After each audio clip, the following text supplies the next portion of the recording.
Good morning, everybody. It really is an honor to be back here at the Reagan Foundation and Institute. The first time that I realized I was a Reagan Republican, it got me into a little bit of trouble. When I was a young college kid, I had the honor of being selected, as Roger said. I was an alternate delegate to the Republican National Convention in Kansas City in 1976. My father had served in Congress with Gerald Ford and actually played a pivotal role in Ford becoming president. And he was a campaign chairman of the Ford campaign. I admired President Ford. He was a good leader and a decent and honorable man. But when it was Governor Reagan's turn to address the convention, I was mesmerized. Reagan seemed to connect with everyday people, and he channeled that connection toward a bold and optimistic vision for America. An America everyone could be proud of. An America everyone was a part of. So there I was, enthusiastically marching on the convention floor with my Reagan hat and carrying my Reagan sign. When my dad spotted me, let's just say he wasn't completely thrilled. But it was at that moment that I proudly became a foot soldier in the Reagan Revolution. Of course, Jimmy Carter defeated President Ford and won the White House. The aftermath of Watergate had seriously tarnished the Republican brand, and many wondered if the GOP could ever win national elections again. The New York Times declared the Republican Party, quote, close to extinction. But then Reagan built a big tent coalition of Republicans, independents, and Reagan Democrats who wanted America to be that shining city on a hill. He worked hard to heal our party's divisions rather than exacerbate them, and to move us past the scandals and division. He focused on the everyday concerns of working folks and struggling families, not the obsessions of the chattering class in Washington. In 1980, just 4 years after the predicted demise of the GOP, Reagan led our party to one of the largest landslides in American history, and then went on to truly make America great again. After this divisive election, we find ourselves again at a crossroads for our party and at a critical time for our nation. As we search for a way forward, we should look back at how Ronald Reagan transformed our party and restored the greatness of America. I believe that what most Americans truly want, regardless of their party affiliation, is honest, effective leadership and results. They want common sense solutions to the serious problems that face us. President Reagan certainly understood this, but it seems that many in Washington have lost sight of that basic truth. Reagan was known as the great communicator because he understood the limits of rhetoric. He wasn't focused on scoring partisan points. He was focused on solving real problems affecting the lives of all Americans. And he knew that to be successful, it would take reaching across the aisle to find common ground. President Reagan didn't believe that compromise was a dirty word. He knew all or nothing was a false choice. For his entire presidency, Democrats controlled at least one chamber of Congress. Yet President Reagan, one of our most conservative presidents, was also one of our most successful. He worked across party lines to pass the most conservative agenda in decades. 2 rounds of tax cuts for the American people, shrinking the bloated federal bureaucracy, and a historic buildup of the nation's defense to defeat the Soviet Union. Reagan said, "There is no limit to what you can accomplish if you don't care who gets the credit." The results spoke for themselves. Decades of unparalleled economic growth, the Soviet Union consigned to the ash bin of history, and a renewed pride in our nation and our shared values. Today, America faces a new set of 21st century challenges. Sadly, Washington insiders seem more concerned with winning arguments than actually advancing bipartisan solutions. Neither side seems to want to make progress. They just want to make demands and win arguments. That's not leadership. That's just political theater. And most of us are sick and tired of all the drama. The COVID-19 pandemic and the economic collapse that it has caused have shown this problem in stark relief. For months, struggling families and small businesses have been desperately in need of immediate relief. But instead of working until they reached a compromise, Congress played politics and went on vacation. Contrast that with America's governors. When COVID-19 struck our shores, I was proud to be chairman of the National Governors Association. We pulled together governors from all across the nation in a truly historic, bipartisan way. Governors on both sides of the aisle stepped up on the front lines together. We understood that in times of crisis, partisan politics must be put aside.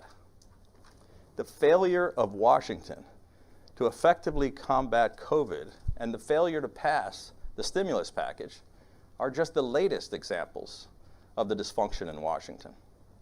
Our nation's infrastructure has been crumbling for decades. The failure of Washington is made manifest in falling bridges, failing public health and failing schools, and an entire generation of Americans who are falling behind. But in Washington, people on both sides refuse to give up even a little to get a lot done. Roads and bridges crumble while Democrats and Republicans insult each other on social media. The cost of education and quality health care are out of control and out of reach for everyday Americans.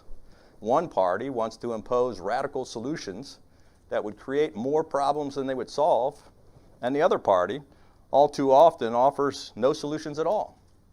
The result is a crumbling vision of the American dream. The average citizen is completely fed up with politics as usual. They think that Washington has been fiddling while America burns. On the world stage, China threatens not just America's economy, our farmers, manufacturers, and innovators, and our standing in the world, but even the values we stand for: prosperity, liberty, and freedom. Meanwhile, one party in Washington refuses to acknowledge the threat, while the other abandons the very allies we need to confront it. And we never seem to be able to find any common ground on these urgent issues. The solution, according to the professional politicians in Washington, is to give them more power. More power in Washington won't fix the divisiveness and dysfunction.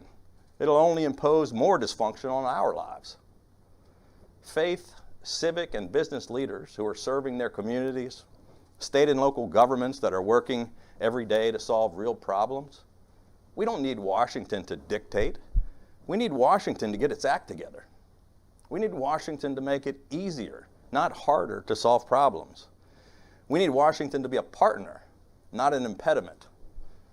A large majority of Americans are thoroughly convinced that our political system is fundamentally broken, that we as a people are tragically divided, and that Washington is completely dysfunctional. Most of us are sick and tired of the angry, divisive politics. Americans believe in civility and pragmatism. They think straight talk is more valuable than empty rhetoric. These are the things that my party is going to have to focus on if we want to win national elections again. Americans are not as divided as our politics and social media would suggest. The problem is not the American people. The problem is that politicians think the only way to get elected is to feed the extremes, to fire up the base, and that the only way to govern is through winner-take-all combat. The extreme voices that dominate social media, cable news, and talk radio only represent a tiny sliver of Americans on the far left or the far right. Over 70% of the rest of us belong to the exhausted majority, people who are fed up with politics, who feel forgotten by both political parties and ignored by Washington. Most Americans want the same thing. They want humble, tolerant, respectful, and effective leaders who will work together to find bipartisan, common-sense solutions. They want us to appreciate that no one of us has all the answers or all the power. They want a discourse that tolerates contrary views among a diverse citizenry without turning political adversaries into enemies or doubting their patriotism. They want a government that protects the vulnerable without dictating how we live our lives. They want a strong America that stands with its allies and for freedom in the world without taking for granted the sacrifices required for it. They want to stand together with their neighbors and feel proud of their country once again. These are the same Americans who Ronald Reagan spoke to. His vision of America isn't just a relic of some bygone era, but an ideal that we can and we should once again aspire to. 6 years ago, I won the biggest surprise upset in America by committing to usher in a new era of bipartisan cooperation and prosperity, one filled with hope and optimism. When I took office, Maryland's economic performance was 49th out of 50 states. 70% of both houses of my legislature are progressive Democrats. But we cut taxes and regulations and created the biggest economic turnaround in America. Just imagine what we could have done with a Republican legislature. While both parties in Washington argue about Obamacare, we worked across the aisle to pass innovative healthcare reform, reducing insurance rates for everyone by more than 30%, while also covering hundreds of thousands more Marylanders. While our nation's infrastructure crumbles, we move forward on all the top priority transportation projects in our state, including the largest P3 transit project in North America, and moving forward on the largest P3 traffic relief project in the world. While we've seen nothing but gridlock from inside the Capitol Beltway, I was working with the Democratic governor of Virginia on an accord to actually fix the gridlock on the Capitol Beltway. As it turns out, common sense, bipartisan solutions are exactly what nearly everyone seems to want. More than 70% of every single demographic group in my blue state approve of the job that we have been doing. I don't say this to brag. I say it to dismiss the misguided notion that to get ahead, you have to tear down the opposition. I have spent 6 years repudiating the debilitating politics practiced here in Washington, where insults substitute for debate, recrimination for negotiation, and gridlock for compromise, where the heat, finger-pointing, and rancor suffocates the light, and the only result is divisiveness and dysfunction. What voters really want is for their leaders to actually focus on solving the problems that we were elected to solve. And if we were able to do that and accomplish that just down the road in deep blue Maryland, then there's no place in America where these very same principles cannot succeed, just as they did under the leadership of President Reagan. Ronald Reagan won 2 landslide elections and created a movement that endured for a generation because he understood the simple truth that successful politics is about addition and multiplication, not subtraction and division. It's one thing to win a presidential election, but quite another to build a broad and durable governing coalition. To accomplish that, Reagan knew that he needed to speak to all Americans. Reagan stood for bold principles that were universal. For him, a big tent party was not just an electoral imperative, it was also a moral one. He knew that if our party wanted to truly represent America, we could not ignore any part of it. My state hasn't voted for a Republican presidential nominee since George H.W. Bush over 30 years ago. In 2014, when I was elected governor, we had the highest Democratic registration in America. And in 2018, in a blue year, with a large blue wave, we lost the House, we lost governors, we lost seats in legislative bodies all across the country. But I became the second Republican governor to be reelected in the entire 242-year history of our state. I did it by reaching out to everyone, including those who had never even considered voting for a Republican before. In some places, they had never even seen a Republican before.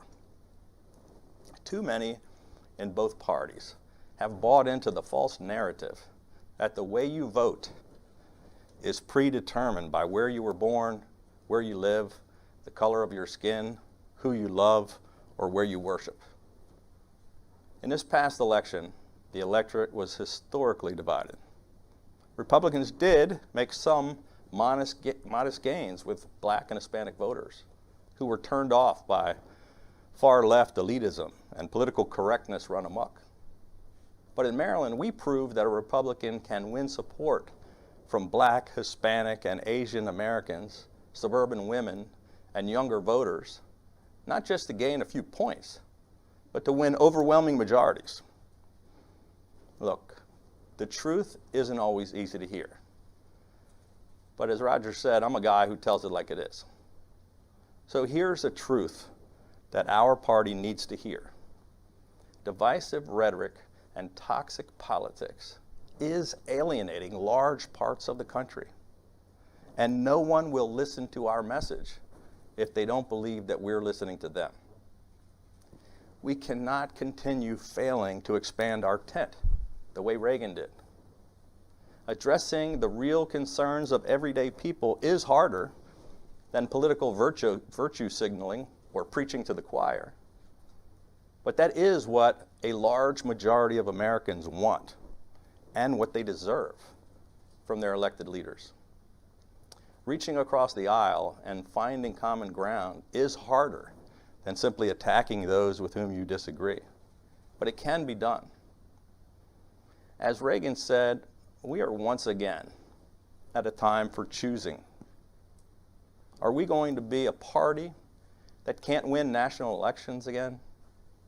Or are we willing to do the hard work of building a durable coalition that can once again shape our nation's destiny?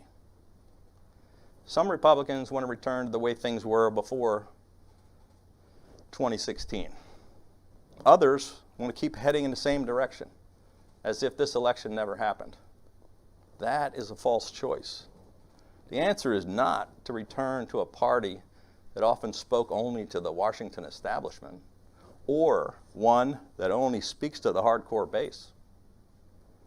For decades, Republicans have appealed to the memory of Ronald Reagan, while forgetting the true spirit of Reagan's legacy.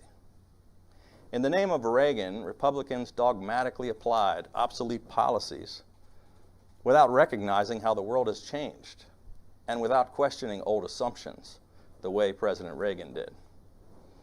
The GOP used his successes as an excuse for obstinance. Our party forgot Reagan's call to, quote, begin the world over again. We let Reaganism become the language of the country club, Washington think tanks, and the Senate cloakroom, instead of speaking to the folks in middle America who powered the Reagan Revolution in the first place. Our party does not need to return control to establishment insiders, but we cannot afford to continue to perpetuate toxic politics. America is at a critical crossroads. Unless we begin to change the self-destructive course that both parties are on, this mess will just repeat itself all over again in 2024. Ronald Reagan said, freedom was never more than one generation from extinction. We must heed those words. We cannot take the blessings of liberty for granted. We must work to secure them for our children and our grandchildren. Look, I'm more than willing to stand up and fight for the things that really matter, but not for status quo politics and not to perpetuate polarization and paralysis. We have to show those who have lost faith in our party and those who feel forgotten by Washington that we can actually get things done and that we can make their lives better. We not only need to return to our principles, but we must reinvigorate them with common sense solutions that work for the 21st century challenges we face. We don't need another autopsy to know that we can't bring more Americans into our ranks by only speaking to the folks who already agree with us. Voters value being heard more than being told what they should want. We don't need Washington politicians, the media, or political consultants to tell us who to hate or what to think. Americans are yearning to be brought together, not driven apart. What we need is less politics as usual and more real leadership. Ladies and gentlemen, I, for one, refuse to give in and accept that anger has taken the place of the common good. I refuse to give up and accept that the best days of the GOP and of America are a thing of the past. I come from the get to work and get things done school of politics, and I'll work with anyone who wants to do the people's business. I still believe that the party of Lincoln and Reagan is the last best hope for our nation. And I still believe, as President Reagan did, that America remains the last best hope of man on earth. Thank you. God bless you, and may God bless the United States of America.